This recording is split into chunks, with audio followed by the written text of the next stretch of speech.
Hello दोस्तों, आज हम लोग स्टार्ट करने वाले हैं क्लास 12 का वो चैप्टर जो कि कॉम्पिटिटिव एग्जाम जेईई के लिए काफ़ी इंपॉर्टेंट होता है, एडवांस के लिए भी काफ़ी इंपॉर्टेंट होता है। ठीक है, और वो चैप्टर है, पहला चैप्टर है इलेक्ट्रोस्टैटिक। अब इलेक्ट्रोस्टैटिक जो है वो आपका वैसे तो यूनिट होता है, और इस इलेक्ट्रोस्टैटिक में आपके आते हैं दो चैप्टर, पहला इलेक्ट्रिक चार्ज एंड फील्ड और दूसरा आता है इलेक्ट्रिक पोटेंशियल एंड कैपेसिटेंस। ये हम लोग को पढ़ना है। तो ये जो पूरा का पूरा मैं वीडियो बना रहा हूँ, पूरे चाहे तो जेईई और एडवांस, ये तो स्पेशल है इसके लिए, जेईई एडवांस दोनों के लिए स्पेशल है, और चाहे तो नीट वाले भी आराम से देख सकते हैं, नीट वाले भी आराम से देख सकते हैं इस वीडियो को। ठीक है, तो कोई दिक्कत वाली बात नहीं है। तो जेईई और एडवांस इसको हम लोग लेकर चलेंगे स्पेशल, और इसमें वो सारे क्वेश्चंस कराएंगे जो जेईई में एडवांस में पूछे गए हों। तो इस चैप्टर को पढ़ने से पहले इस चैप्टर का इंपॉर्टेंस जान जाइए कि ये जो आपका इलेक्ट्रोस्टैटिक चैप्टर है ये पूरा का पूरा चार्ज पे टिका हुआ है, चार्ज के ऊपर टिका हुआ है। ठीक है, और वो भी रेस्ट चार्ज के ऊपर टिका हुआ है एकदम। इसी के अगर हम देखें एनालॉगस चैप्टर तो आपको ग्रेविटेशन में मिलेगा जो मास पे टिका हुआ है, और इनसे जेईई एडवांस के क्वेश्चन बराबर बनते रहते हैं, इसलिए इन चैप्टरों को बहुत ध्यान से आराम से पढ़ना पड़ेगा। क्लियर? तो चलिए स्टार्ट करते हैं। तो सबसे पहले अगर हम इसको स्टार्ट करें तो सबसे पहले इसकी स्टोरी के बारे में जान लेते हैं कि इसकी स्टोरी क्या है। तो आपने सुना होगा कि लगभग 2500 साल पहले 2500 ईयर बैक, अगर आप 2500 साल पहले जाएं तो एक फेमस ग्रीक फिलोसोफर हुए जिनका नाम था थेल्स। अब थेल्स नाम वही है जो आपने मैथमेटिक्स में सुना होगा कि एक ग्रेट फिलोसोफर थे, और इन्होंने ये ऑब्जर्व किया कि यदि एक अंबर नाम का मटेरियल लिया जाए, अंबर नाम का मटेरियल, और उसको वूल के ऊपर रगड़ा जाए, रब किया जाए, तो वो क्या होता है, चार्ज हो जाता है। और ये चार्ज होने के बाद ये छोटे छोटे पीसेस को क्या कर सकता है, अट्रैक्ट कर सकता है। जैसे पेपर हो गया, स्ट्रॉ हो गया, इन छोटे छोटे पीसेस को अपने तरफ खींच सकता है। क्लियर? ये ऑब्जर्व किया थेल्स ने, वो भी कब, 2500 साल पहले।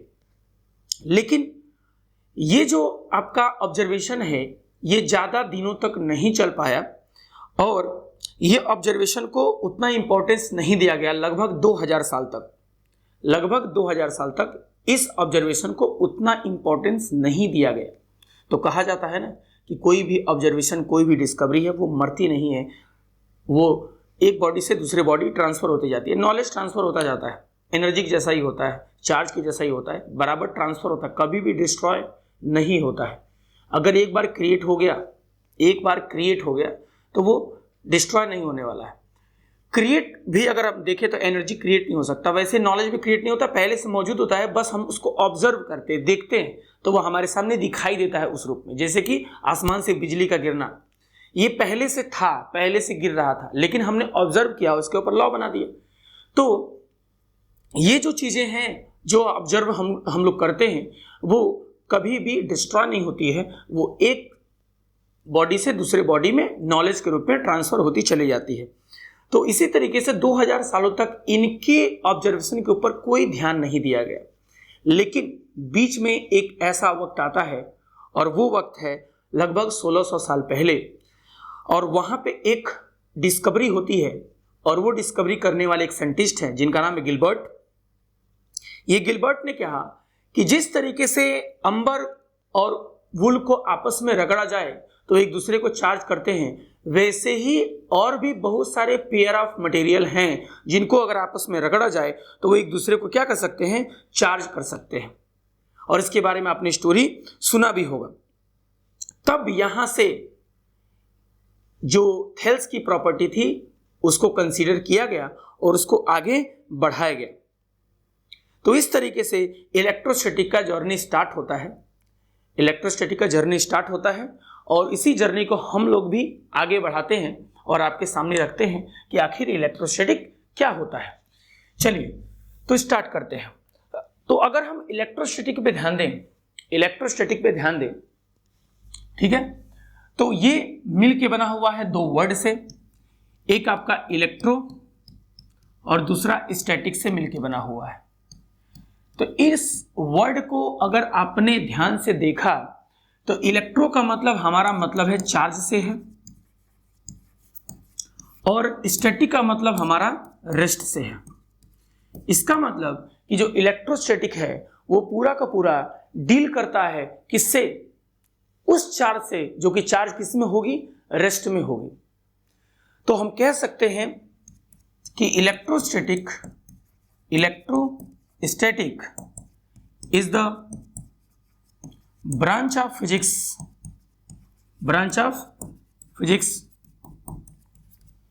which deals with property of rest charge या deals with the property of charge is at rest, deals with the property of charge, ऐसे बोल सकते हैं, चार्ज इज एट रेस्ट। तो इलेक्ट्रोस्टैटिक फिजिक्स का ऐसा ब्रांच है जो कि ऐसे चार्ज के बारे में स्टडी करता है जो चार्ज आपका किस में हो? रेस्ट में हो। अब इस डेफिनेशन से आपको कुछ इसमें एक कॉमन चीज दिखाई दिया होगा, क्या? वो ये है चार्ज। तो कुल मिला के हमें इसमें किसके बारे में पढ़ना है? चार्ज के बारे में पढ़ना है अब, कि चार्ज क्या होता है। ठीक, तो आइए स्टार्ट करते हैं कि चार्ज क्या होता है। तो अगर हम चार्ज पे ध्यान दें तो यदि किसी बॉडी को चार्ज किया जाए, कोई बॉडी अगर चार्ज होती है तो वो अपने सराउंडिंग में कुछ इलेक्ट्रिक फील्ड या कुछ मैग्नेटिक फील्ड प्रोड्यूस करती है, ऐसा हम लोग पढ़ते हैं। जबकि जब हम रेस्ट चार्ज की केवल बात करते हैं, ध्यान दीजिएगा, जब चार्ज आपका किस में हो? जब आपका चार्ज रेस्ट में हो तो ये जो रेस्ट चार्ज होता है यह अपने चारों तरफ प्रोड्यूस करता है इलेक्ट्रिक फील्ड को प्रोड्यूस करता है। ठीक है, वही जब यही चार्ज मोशन में हो, लेकिन किस तरीके का मोशन में हो? यूनिफॉर्म हो, तो ये अपने चारों तरफ इलेक्ट्रिक फील्ड के साथ साथ मैग्नेटिक फील्ड को भी प्रोड्यूस करता है। साथ में इसी चार्ज का अगर मोशन किस तरीके से कराया जाए? नॉन यूनिफॉर्म, मतलब कि इसको एक्सेलरेट करा दिया जाए, तो यह अपने चारों तरफ electric field and magnetic field तो प्रोड्यूस करता ही है, साथ में यह इलेक्ट्रोमैग्नेटिक वेव बन जाता है। ठीक है, तो इसके बारे में आपने सुना भी होगा, नहीं सुने हो तो यहाँ पे ध्यान से इसको पढ़िए, देखिएगा। तो चार्ज के बारे में जब हमने देखा कि जब चार्ज को हम किसी स्पेस में रखते हैं तो चार्ज अपने चारों तरफ कुछ ना कुछ प्रोड्यूस कर रहा है, क्या? इलेक्ट्रिक फील्ड या मैग्नेटिक फील्ड। तो यहाँ पे बस हम रेस्ट चार्ज के बारे में पढ़ने वाले हैं, इसलिए केवल रेस्ट चार्ज क्या प्रोड्यूस करेगा? Electric field. और जब ये अपने चारों तरफ इलेक्ट्रिक फील्ड प्रोड्यूस करेगा, क्लियर है, तो ये इलेक्ट्रिक फोर्स को भी अप्लाई करेगा किसी दूसरे चार्ज के ऊपर। दूसरी बात आपके दिमाग में आएगा, क्या चार्ज केवल प्रोड्यूस कर सकता है? तो नहीं, चार्ज प्रोड्यूस करने के साथ साथ चार्ज ऐसे फील्ड और ऐसे फोर्स को, मतलब इलेक्ट्रिक फील्ड या इलेक्ट्रिक फोर्स को एक्सपीरियंस भी कर सकता है। तो अब इसी को लेके हम एक डेफिनेशन चार्ज का लिखते हैं, charge is the property of a particle, या कह सकते हैं body. It can produces and experiences electrical and magnetic effect electrical and magnetic effect को क्या करता है, प्रोड्यूस भी कर सकता है और चार्ज इसको एक्सपीरियंस भी कर सकता है।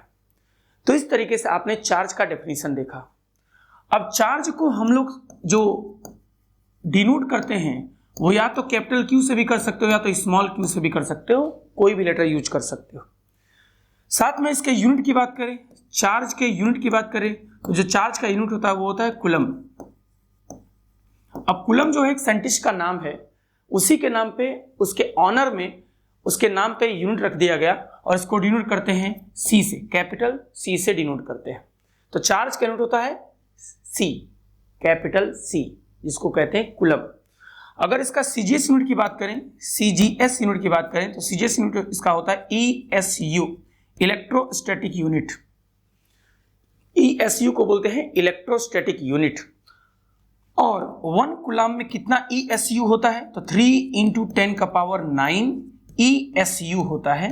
तो बेटा ये सब याद करने की बस चीजें हैं, बस आपको इसको याद कर लेना है इसी तरीके से, ताकि कहीं पे अगर चार्ज ईएसयू में लिखा हो तो आप कूलम में चेंज कर सके, कूलम में है तो ईएसयू में चेंज कर सके इनकी मदद से।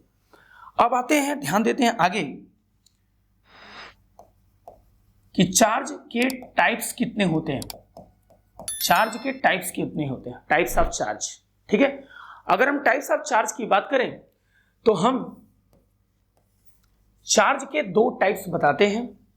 एक होता है पॉजिटिव चार्ज और एक होता है नेगेटिव चार्ज। नेगेटिव चार्ज, एक पॉजिटिव चार्ज और दूसरा हमारा होता है नेगेटिव चार्ज। तो क्या ये जो टाइप्स है ये पहले से नेचर में मौजूद होते हैं, तो ऐसा नहीं है।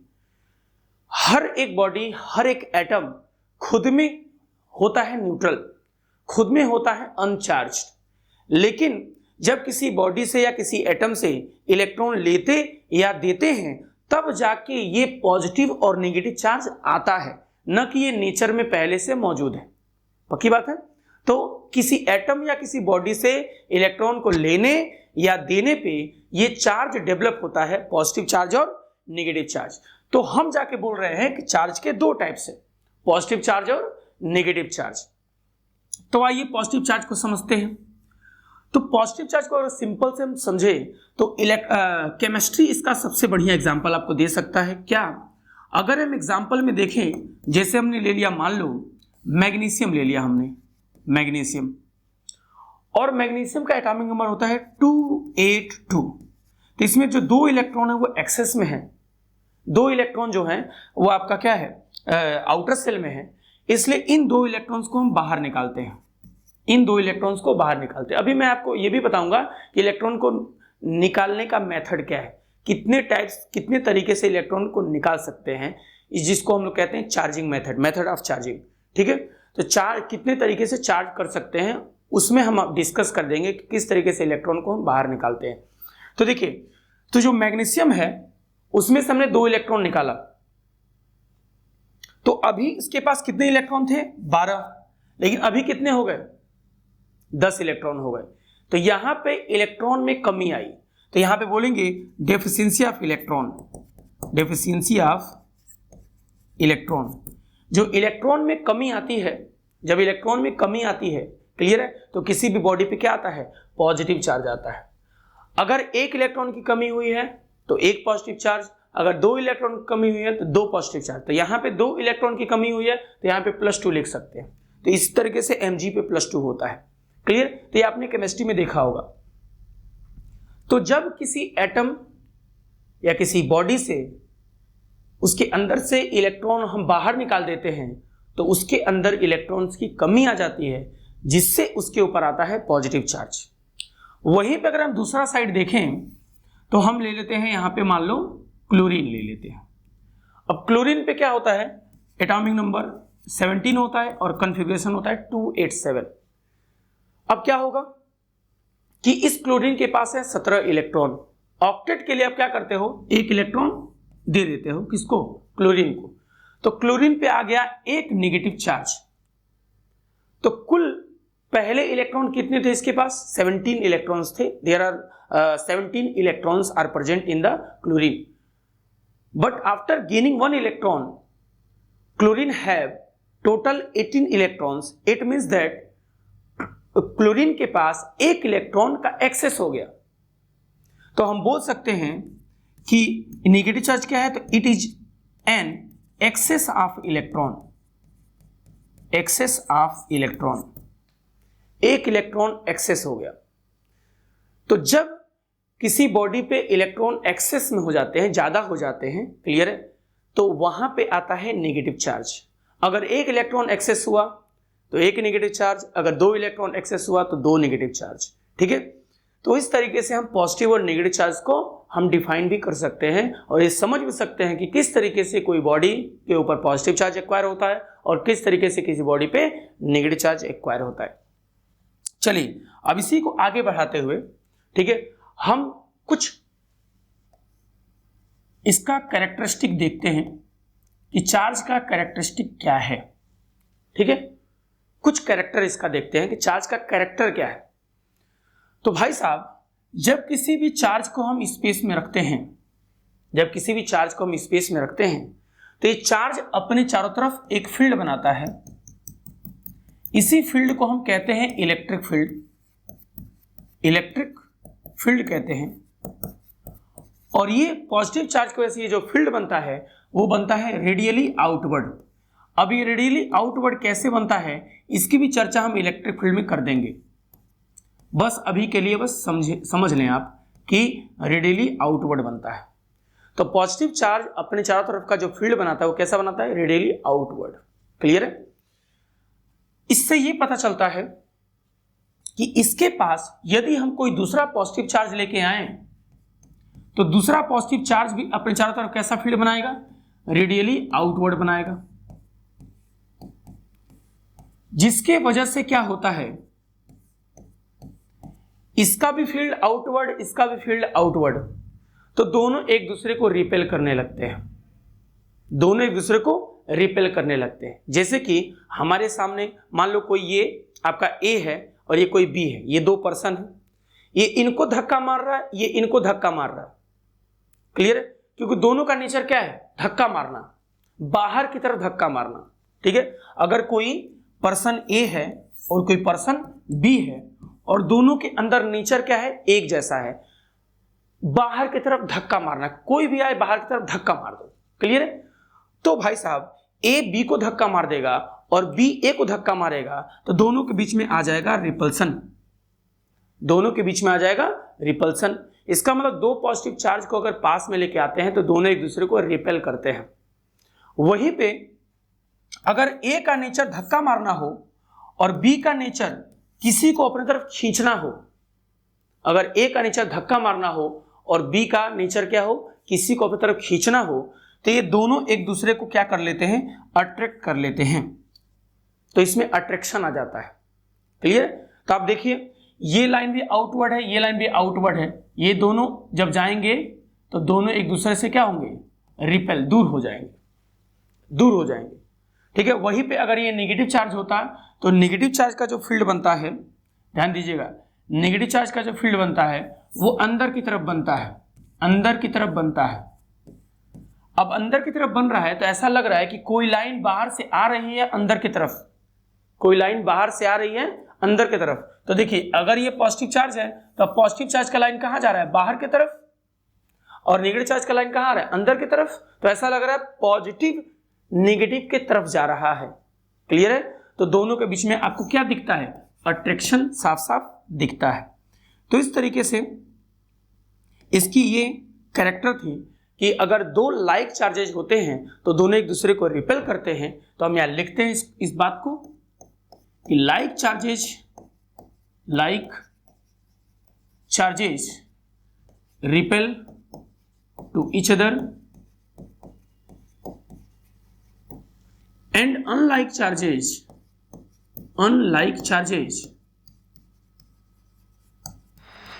attract to each other, जो अनलाइक चार्जेस होते हैं एक दूसरे को क्या करते हैं, अट्रैक्ट करते हैं। जैसे कि एक पॉजिटिव हो और एक पॉजिटिव हो, दोनों एक जैसे नेचर वाले हैं, पसंद ही नहीं करेंगे दूसरे को, रिपल्सन। नेगेटिव चार्ज हो, दोनों एक दूसरे एक जैसे नेचर वाले हैं, ये भी नेगेटिव वो भी नेगेटिव, क्लियर है, एक जैसे नेचर वाले हैं, ठीक है, तो ये भी क्या कर देंगे, रिपेल कर देंगे। तो अगर एक जैसा नेचर होगा ना, एक जैसा नेचर, तो दोनों एक दूसरे को क्या कर देंगे, रिपेल कर देंगे, क्लियर है। लेकिन अगर नेचर बदल दिया जाए, एक पॉजिटिव और दूसरा नेगेटिव, या एक नेगेटिव और दूसरा क्या ले लिया जाए, पॉजिटिव, तो दोनों एक दूसरे को क्या करेंगे, अट्रैक्ट करेंगे।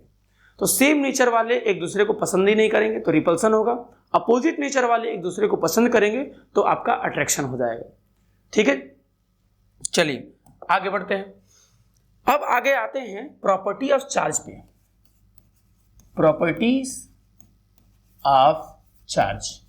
चार्ज की प्रॉपर्टी को ध्यान से देखते हैं कि चार्ज की प्रॉपर्टी क्या है। तो चार्ज की प्रॉपर्टी क्या है, इसको समझने के लिए थोड़ा सा हम कुछ आपको एक्टिविटी करके दिखाते हैं। अब एक्टिविटी हम एग्जांपल से ही करके दिखा सकते हैं, कोई हम नाच गाना नहीं करेंगे, क्लियर है। यहां पे देखिए क्या है कि एक मान लो एक डब्बा है, मान लो एक सिस्टम है, और इस सिस्टम के अंदर ढेर सारे चार्ज हैं, Q1 है, Q2 है, Q3 है, Q4 है, ढेर सारे चार्ज हैं। और आपसे कहा जाए कि बताओ इस डब्बे के अंदर टोटल कितने चार्ज हैं, तो आप क्या करोगे, इनको सिंपल सा जोड़ दोगे, Q1 plus Q2 plus Q3 plus Q4 and dash dash dash, simple सा जोड़ दोगे, क्लियर। जैसे एग्जांपल, अगर कोई -2 कूलम है, कोई 3 कूलम है, कोई 4 कूलम है और कोई 1 कूलम है, तो टोटल चार्ज के लिए क्या करोगे, सबको जोड़ोगे। तो यह हुआ -2 तो -2, +3 तो +3, +4 तो +4 एंड +1, ठीक है। तो टोटल कितना हुआ, तो 4 3 7 1 8 8 - 2 6 कूलम, तो टोटल चार्ज कितना हुआ, 6 कूलम चार्ज। तो सिंपल सम जोड़ देते हैं। और सिंपल अलजेब्रिक सम कहां फॉलो होता है, किस प्रकार की क्वांटिटी में फॉलो होता है, तो वो स्केलर क्वांटिटी में होता है, जिसमें कोई डायरेक्शन की जरूरत नहीं पड़ती है, केवल मैग्नीट्यूड की जरूरत पड़ती है, क्लियर है। तो इस तरीके से हम पहला प्रॉपर्टी क्या देखेंगे कि charge is a scalar quantity, charge is a scalar quantity, कि चार्ज क्या होता है, स्केलर क्वांटिटी होता है, पहला। दूसरा प्रॉपर्टी आपको इसी में दिख जाएगा कि चार्ज क्या है, नेचर में एडिटिव है, तो हम बोल सकते हैं कि charge is additive in nature, charge is additive in nature. ये दो प्रॉपर्टी एक साथ आपको दिख गया, ठीक है। तो आपको समझ में आ रहा होगा पूरी तरीके से, ठीक है। अभी आगे हम ध्यान देते हैं तीसरे प्रॉपर्टी पे। तो हम कहते हैं कि charge is transferable, charge is transferable, मतलब चार्ज का ट्रांसफर भी हो सकता है, चार्ज किसी एक बॉडी से निकल के किसी दूसरे बॉडी में भी जा सकती है, मतलब चार्ज का ट्रांसफर हो सकता है। तो हम बोलते तो हैं कि चार्ज ना क्रिएट होता है ना डिस्ट्रॉय होता है। एक तरीके से चार्ज को क्रिएट हम कर सकते हैं किसी बॉडी से इलेक्ट्रॉन लेके या देके, तो हम कहते हैं कि चार्ज आपका डिस्ट्रॉय नहीं होता है, चार्ज आपका पूरी तरीके से कंजर्व रहता है, पूरी तरीके से कंजर्व रहता है, क्लियर है। ये एक बॉडी से दूसरी बॉडी में बस ट्रांसफर होता है, ये डिस्ट्रॉय नहीं होता है पूरी तरीके से। अगर हम एक आइसोलेटेड सिस्टम ले लें, कोई एक आइसोलेटेड बॉडी ले लें, तो उस आइसोलेटेड बॉडी के पास चार्ज उतना ही रहेगा जितना पहले है।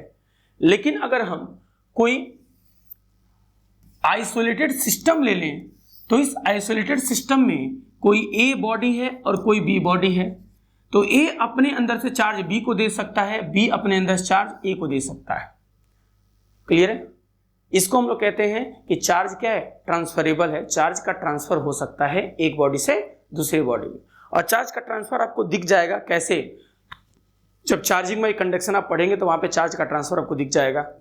केमिस्ट्री में आपने चार्ज का ट्रांसफर देखा होगा कि चार्ज का ट्रांसफर कैसे होता है। तो हम बोल सकते हैं कि चार्ज इज ट्रांसफरेबल, चार्ज किसी एक बॉडी से निकल के किसी दूसरे बॉडी में जा सकती है, क्लियर है। चौथा प्रॉपर्टी हम इसमें देखते हैं कि charge is conserve, charge is conserve, अब चार्ज कंजर्व कैसे होता है, तो ध्यान दीजिए, मान लो कि इस बॉडी के पास थे 10 कूलम चार्ज और इस बॉडी के पास मान लो है 6 कूलम चार्ज, ठीक है। तो टोटल कितना चार्ज हुआ, तो टोटल चार्ज हुआ 10 + 6 16 कूलम चार्ज हुआ। बिफोर ट्रांसफर इन दोनों बॉडी का जो टोटल चार्ज है वो कितना है, 16 कूलम है। लेकिन यदि हमने मान लो 2 कूलम चार्ज किसको दे दिया, बी को, ए ने अपना 2 कूलम चार्ज दे दिया बी को, तो अब बी के पास कितना आ गया, तो बी के पास आ गया 8 कूलम और 10 कूलम ने अपना 2 कूलम दिया हुआ है, तो इसके पास भी आ गया 8 कूलम। तो अभी भी दोनों के पास कितने चार्ज हैं, तो 8 + 8 16 कूलम। तो आफ्टर ट्रांसफर भी नेट चार्ज 16 कूलम है और बिफोर ट्रांसफर भी नेट चार्ज 16 कूलम है। तो हम बोल सकते हैं कि चार्ज हमेशा कंजर्व रहेगा, चार्ज हमेशा कंजर्व रहेगा, ये कभी डिस्ट्रॉय नहीं होगा। क्लियर है, चार्ज एक बॉडी से दूसरे बॉडी में ट्रांसफर तो हो सकता है लेकिन डिस्ट्रॉय नहीं होगा, ठीक है। और एक लास्ट प्रॉपर्टी देखते हैं और ये सबसे इंपॉर्टेंट प्रॉपर्टी है जो कि है charge is quantized. Charge is quantized, charge is quantized. अब इसको थोड़ा समझते हैं, क्वांटाइजेशन को थोड़ा समझते हैं, ठीक है। जैसे मान लीजिए कि इस टाइम पे आपके पास क्या है, मान लो आपके पास है 10 रुपए, आपके पास मान लो है 10 रुपए, ठीक है। और ये 10 रुपए एक एक रुपए के सिक्के से बनाए गए हैं, एक एक रुपए के 10 सिक्के, number of coin multiply by 1 rupee coin. 1 रुपए का 10 सिक्का लिया तो हमारा कितना हुआ, 10 रुपए के बराबर हुआ। 1 रुपया का सिक्का लिया, 1 रुपए के 10 सिक्के लिए हमने, 1 रुपए के 10 सिक्के, और वो कितना हुआ, 10 रुपए के बराबर हुआ। लेकिन अगर आपसे कोई कहे कि मुझे 10.5 रुपए चाहिए, 10.5 रुपए चाहिए, तो आप बोलेंगे कि आज के टाइम में 50 पैसा बंद हो चुका है, 25 पैसा बंद हो चुका है, तो हम आपको 50 और 25 पैसा तो नहीं दे सकते हैं। तो इसका मतलब क्या है कि मनी का, रुपए का क्वांटाइजेशन हो चुका है, रुपए का क्वांटाइजेशन हो चुका है। वो केवल नंबर्स ऑफ मल्टीपल में चल सकता है, 1 के मल्टीपल में, 2 के मल्टीपल में, 3 के मल्टीपल में, 4 के मल्टीपल में, मतलब इंटीजर मल्टीपल में चल सकता है, फ्रैक्शनल में नहीं। तो इसको कहते हैं कि क्वांटाइजेशन। तो यहां पे रुपए का क्वांटाइजेशन हो चुका है, वो केवल 1 के मल्टीपल में, 2 के मल्टीपल में, 3 के मल्टीपल में आज हमारे आसपास मौजूद है, लेकिन 50 पैसे, 25 पैसे के मल्टीपल में मौजूद नहीं है, फ्रैक्शन के फॉर्म में मौजूद नहीं है। इसलिए हम कह सकते हैं कि मनी का, रुपए का क्वांटाइजेशन हो चुका है। ठीक उसी तरीके से जब किसी एक बॉडी से हम दूसरे बॉडी में चार्ज का ट्रांसफर करते हैं, तो आप केमिस्ट्री में भली बात देखते होंगे कि ए बॉडी बी को या तो 1 इलेक्ट्रॉन दे सकता है, या तो 2 इलेक्ट्रॉन दे सकता है, या तो 3 इलेक्ट्रॉन दे सकता है, कभी भी 1/2 इलेक्ट्रॉन, 3/2 इलेक्ट्रॉन, 5/3 इलेक्ट्रॉन नहीं दे सकता। मतलब फ्रैक्शन में कभी भी चार्ज का ट्रांसफर नहीं होगा। चार्ज का ट्रांसफर हमेशा होगा इंटीजर के मल्टीपल में, 1 के मल्टीपल में, 2 के मल्टीपल में, 3 के मल्टीपल में। तो हम यहां पे बोलेंगे कि चार्ज का भी क्या हो गया, क्वांटाइजेशन हो चुका है, ये कभी फ्रैक्शन में काम नहीं करेगा। तो अगर आपने 1 इलेक्ट्रॉन दिया बी को तो आप कितना चार्ज दे दिए, Q = 1E। अगर आपने 2 इलेक्ट्रॉन दे दिया बी को तो कितना चार्ज दे दिया, Q = 2E। इसी तरीके से अगर आपने n इलेक्ट्रॉन दे दिया बी को तो कितना चार्ज दे दिया, Q = Ne।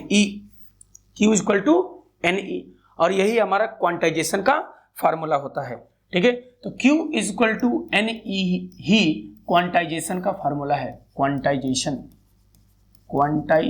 Of charge, quantization of charge, ठीक है।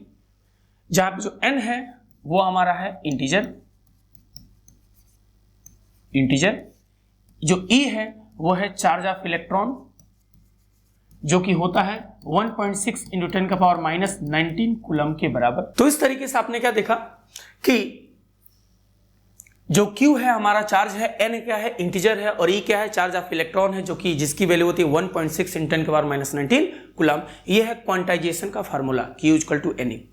अब इस फार्मूले का हम लोग यूज कहाँ कर सकते हैं, यूज कहाँ कर सकते हैं, तो यूज कर सकते हैं कि अगर आपको दिया जाए कि कोई बॉडी A है जो B को